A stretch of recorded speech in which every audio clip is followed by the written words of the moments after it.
Sir क्या कुछ programme था जो क्या? कि देश की आज़ादी में बहुत से महापुरुषों का योगदान था और कुछ इस प्रकार का एक देश में इस प्रकार का रहा कि कुछ महापुरुषों को बुला दिया गया, ये उनको वो महत्व नहीं मिला जो उनको मिलना चाहिए था। तो इसी विषय को लेके जिस प्रकार से हमारे प्रदेश अध्यक्ष आदरणीय ओम प्रकाश धनखड़ जी ने एक अभियान चलाया और अभी पीछे हमारी पार्टी के बहुत से लोग जो थे वो अंडमान निकोबार गए थे, जहां सबसे पहले राष्ट्रीय ध्वज सुभाष चंद्र बोस जी ने लहराया था और आज़ादी की घोषणा की थी, भारत की आज़ादी की घोषणा की थी। और बहुत से देश ऐसे हैं जिन्होंने उसको मान्यता भी दी थी। तो वहाँ पे गए और जिस प्रकार से जो हमारे महापुरुष थे, जिस प्रकार से उनके ऊपर अत्याचार हुए, जिस प्रकार से उन्हें बलिदान दिए, उस मिट्टी को नमन करने के लिए वहाँ से मिट्टी लेके यहाँ पर आए। और अब एक 23 जनवरी को हमने एक कार्यक्रम रखा है कि हरियाणा के हर गांव में हम उन सभी महापुरुषों को, ये 75वां अमृत महोत्सव है, तो हर जगह कम से कम 75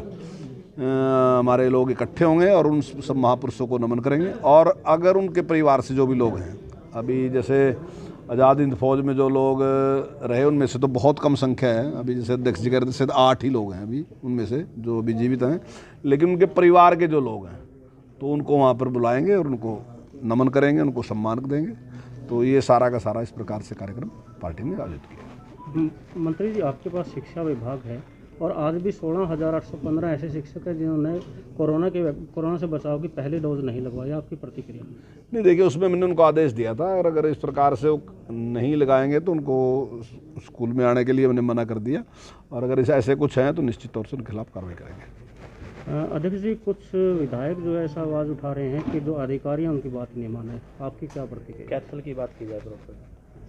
नहीं, मेरी नॉलेज में इस प्रकार की बात नहीं है, कोई किसी विधायक ने ऐसी बात कही नहीं है। हो सकता है कहीं छोटी मोटी बात हुई हो, अगर इस प्रकार की कोई बात है तो निश्चित तौर से उस अधिकारी के खिलाफ कार्रवाई करेंगे अगर वो विधायक की बात नहीं मानता। लीलाराम जी खुद सर कई बार प्रेस कॉन्फ्रेंस पूछ चुके हैं, कैथल के प्रशासन की अगर बात की जाए तो अफसर तानाशाही करते हैं और आपकी केंद्र में सरकार है, राज्य में सरकार है, फिर भी अफसरशाही है भी है, क्या कुछ कहना चाहिए? नहीं, मुझे लीलाराम जी मिलते रहते हैं अक्सर, मेरे सामने तो कोई इस प्रकार की बात नहीं। कुछ विधायकों ने इस प्रकार की बात की तो निश्चित तौर से अध्यक्ष जी ने उनको नोटिस भी दिया था, विधानसभा अध्यक्ष जी ने नोटिस भी दिया था और वो बातचीत हुई थी। हर जिले में, हर गांव में ऐसी कहानियां हैं। आजाद हिंद फौज की चर्चा नेताजी सुभाष चंद्र बोस की फौज में हरियाणा के 2715 आदमी थे ऐसे कहते हैं और लगभग 396 अफसर थे, 340 लोग बलिदान हो गए थे, उसमें से 8 लोग अभी जिंदा हैं आजाद हिंद फौज के, 321 की विधवाएं जिंदा है। आपके इलाके के जो 50 लोग थे उसमें मणिराम सुंदर सिंह कुतुबपुर का निवासी बख्तापुर, रामकिशन देवान सिंह पट्टी अफगान, केहर सिंह दुर्बल, शंकर हरसोला, टालीराम हरसोला, वेद प्रकाश हंसराज, बलदेव अमरगढ़, गामड़ी देवतराम हरपुर, कुतुबपुर, चरण सिंह चोड़क, प्रेमचंद, कुंदरलाल, ब्रजलाल, जागोराम, काकाराम, वीर सिंह डोहर, जगत सिंह, देवान सिंह गोला, हरनाम, जीतराम, ककराला, जयराम, भागल, प्रवासी चौकरी, सुंदर मस्कड़, सूरजवान भागल, प्रीतम गिरधर, सरोज सिंह, बंताराम, हरगोपाल, धन सिंह, फतेहपुर, जसमत, जंगीर, हावड़ी, तारा, फरल, रतन सिंह, सिंगारा, हरनाम सिंह, हावड़ी, हरि सिंह, करोड़ा, मेवा सिंह, मुंशीराम, भगवान सिंह, शेरधा, मोहन सिंह शेरधा, संत सिंह राजौर, जगतलाल किठाना, करड़ीलाल किठाना, जीतानंद किठाना, इंद्र किठाना, दुलीचंद खेड़ी, सुरजीत बालू थे। ये नाम जो है उन लोगों के हैं जो कैथल से आजाद हिंद फौज में थे। 1843 में भी कैथल में अंग्रेजों के खिलाफ विद्रोह हुआ।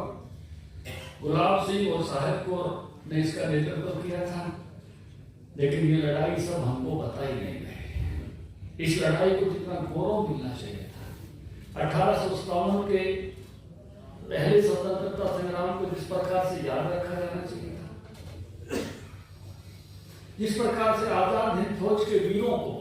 कहते हैं 85,000 तक सेना थी आजाद हिंद फौज में, 26,000 लोग बलिदान हो गए थे। उनकी गौरव गाथा इस प्रकार से बताई जानी चाहिए थी। जब हम जवान हो रहे थे तो क्योंकि उस समय आजाद हिंद फौज के लिए लोग जीवित थे ज्यादा संख्या में, और जिस प्रकार से वो सुभाष की चर्चा किया करते थे, और जो भगत सिंह, राजगुरु, सुखदेव के साथी थे, सावरकर के साथी थे, राम प्रसाद बिस्मिल, चंद्रशेखर आजाद के साथ उन्होंने क्रांति में काम किया, ऐसे सब वीरों को उनका जो श्रेय था वो श्रेय आजादी के बाद मिला नहीं, बल्कि मैं ये कहूं कि उसको छुपाया गया, और छुपाया गया इसकी जानकारी